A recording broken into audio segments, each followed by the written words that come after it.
Now, for the greater part of the history of technology, there's been two major companies rivaling each other constantly to get you to buy their products. And even though much hasn't changed between the relationship between Apple and Microsoft, one thing is certainly true, that the new iPad Air and the Surface Pro 3 really represents the best of what both companies can do.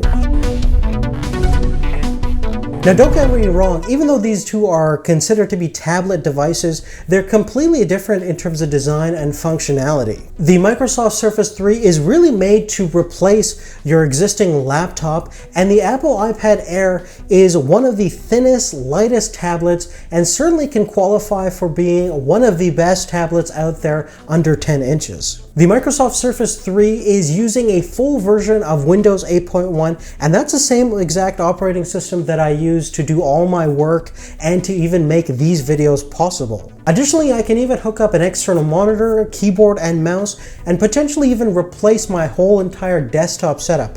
Now, that's the theory, but in practice, the Surface Pro 3, with even its highest Core i7 spec configuration, is still not fast enough for me anyways. Now, surprisingly, if you get the baseline configuration of the Surface Pro 3, the $800 version, which has the Core i5 processor with 4 gigs of RAM, it can actually barely keep up with some of the performance specifications on the new iPad Air 2, which has a brand new 64-bit architecture A8 triple-core processor, which is certainly impressive, and judging from some of the benchmark and some of the testing that I've done, it can really hold up to the performance of the baseline configuration of the Surface Pro 3. Now, before we get too carried away, we're going to go ahead and list off some of the benefits that each tablet has over the other. That way it gives you kind of a good understanding of the core differences between these two products. Now, we're going to start with the iPad Air 2. The first thing that I have to mention is that it's only 6.1 millimeters in terms of thickness, and only weighs about 437 grams if you get the Wi-Fi only version. That's pretty insane when you start comparing it to the Surface Pro 3, that's over 9 millimeters in terms of thickness and almost double the weight. The other thing too is, thanks to its Retina display and a laminated display technology that we talked about earlier, it definitely has a little bit of an edge over the Surface Pro screen, which has an excellent 2160 by 1440 display, but if you had to pick one over the other, this is certainly the better one. The other exclusive thing that this tablet has is a fingerprint scanner, so you can easily use the Touch ID system to unlock the device. You can use it as your password, and it's certainly a handy tool, and the scanner is the best that any tablet has to offer. Furthermore, if you get the baseline configuration of the Surface Pro 3, the iPad Air 2 can actually keep up with it, and in certain circumstances, it actually has a faster processor than that $700 version of the Core i5 that comes with the stock configuration of the Microsoft Surface Pro 3. So that's pretty impressive, and huge props for the Apple A8X architecture.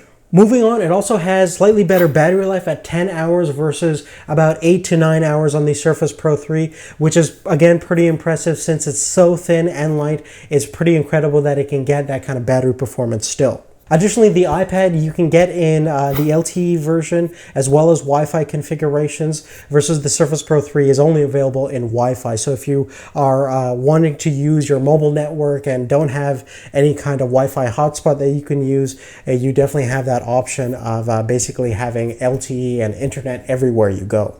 Furthermore, the rear-facing camera on the iPad Air is a lot better than what you would get on the Surface Pro 3, which has a 5 megapixel camera in terms of stills. And in terms of video, although the Surface Pro 3 can match the resolution, it definitely can't keep up with the level of quality and overall color rendition that you get on the iPad. The other thing too is that the iPad Air has 120 frames per second, 720p slow motion mode, which is certainly a cool feature to have on a tablet. Moving on, the speakers on the iPad Air are a lot better as well, and they certainly can produce sounds at a higher fidelity than the Surface Pro 3.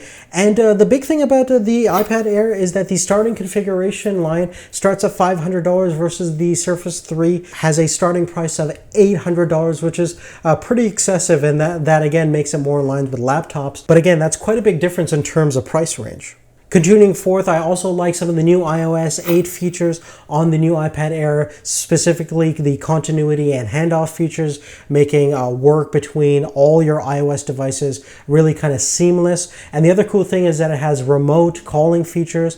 You can basically make and receive calls on your Mac OS X that's running Yosemite and other iOS devices. And lastly, one of the biggest advantages of the iPad Air is that it is certainly a more intuitive and user-friendly interface, certainly in terms of the approachability of it. And if you're new to the world of tablets, this is certainly going to be an easier option for most people to pick up and start using, versus the Surface Pro 3 certainly has a bigger learning curve.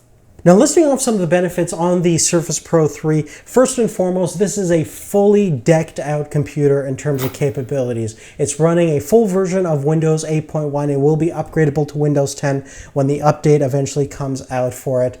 And one big thing about it is that it is a computer that's designed to replace your laptop. And as we discussed before, it even has the potential, if you're a moderately light user, to even replace your desktop, making this the only computer you would ever need to have. Now, even though we talked about how the A8X chip on the new iPad is faster than the baseline configuration of the Surface Pro 3 in terms of some single-threaded applications, it's certainly not the case if you get the highest version of the Surface Pro 3 with the Core i7 and the 8 gigabytes of GDDR3 with 512 SSD internal memory.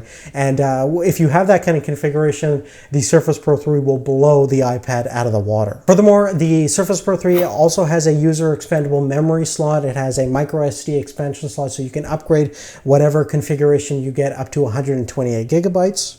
The other thing I really like is that kickstand option, which is certainly configurable and adjustable to whatever kind of scenario you want to use it in, and it pairs really well with the optional keyboard attachment. Now, even though we talked about how the iPad Air might have a sharper and brighter screen, there's certainly nothing wrong with the display on the Microsoft Surface 3. And because of its larger screen size, it also gives a more immersive impression. Now, the other thing I like about the Surface Pro 3 is the inclusion of the stylus, which is a fairly capable and really intuitive device that pairs really well with the Surface Pro 3, especially if you want to get more precision in your work. Now, obviously, this is still a full capacitive touchscreen display, but this could be really used as a mouse and keyboard replacement. It has both left click and right click features, as well as you can just click on that and you enable the note feature right there, so you can start taking notes right off the bat, making it very convenient and very handy to use. Furthermore, even though we discussed how the iPad has a better rear-facing camera,